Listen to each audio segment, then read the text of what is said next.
What's up, people? Just like I said in the last video, we got good shit coming every week. So don't forget to subscribe and hit that notification button. Now today, we're going to talk about the most feared, deadliest group in American prison, the Aryan Brotherhood. An estimated 15 to 20,000 members both inside and outside of prison. Formed in 1964 in a prison that they sent the most monstrous criminals to death row. California's St. Quentin prison, the same prison that they sent the person I did a story on 2 videos ago, Tookie Williams. If you haven't watched it, you should go check it out. The Brotherhood was formed to give protection from inmates that picked on the weaker whites. The Brotherhood saw that the blacks were killing prison guards, so the first step to taking over a prison is to have the guards on your side, which the guards would do in a heartbeat. Some guards would join for financial benefit, smuggling drugs and weapons into the prison. Some guards would have packages sent to their homes that would make its way into the prison. They were allied with the Italian Mafia, the Dirty White Boys, the Hells Angels, the Irish Mob, the Mexican Mafia, and many more. In the early 70s, they would join forces with Charles Manson and the Manson family, but it wouldn't last long after the Manson family murdered pregnant actress Sharon Tate. The Brotherhood was vicious, but they had morals. The Brotherhood was involved in murder, assault, drug trafficking, robbery, gambling, extortion, racketeering, arms trafficking, inmate prostitution, human trafficking, and dogfighting. You're tough in your little neighborhood because you know everybody and have guns, but what you gonna do when you're behind those prison walls and a member of a group that's running the prison thinks you're cute and want to turn you out to make some money? Wannabes that's not built for the streets become everyday servants no matter what color you are, doing nasty laundry for the length of your bid. Knowing that you could be sold for a pair of shoes, pack of cigarettes, or a couple of snacks.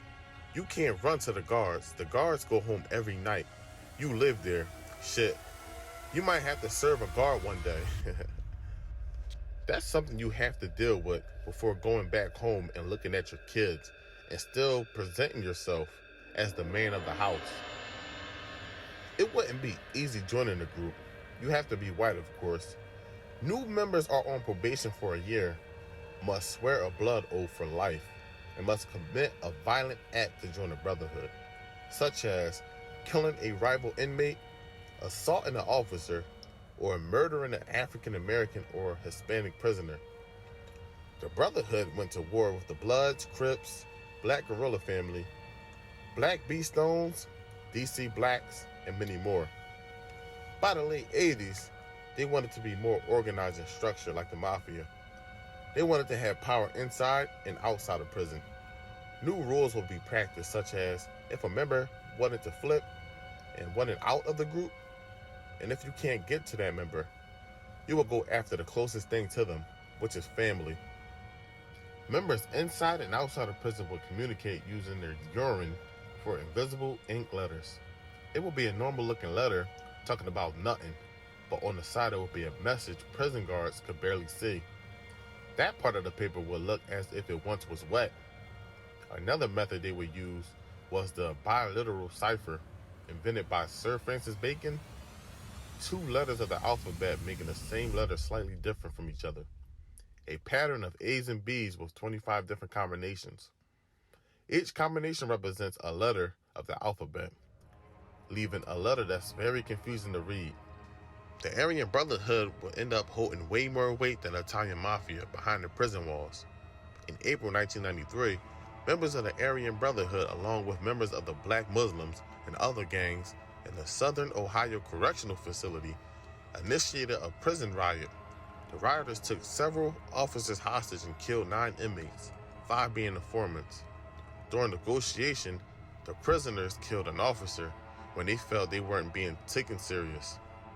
One officer was handcuffed and strangled with a barbell from the prison weight room.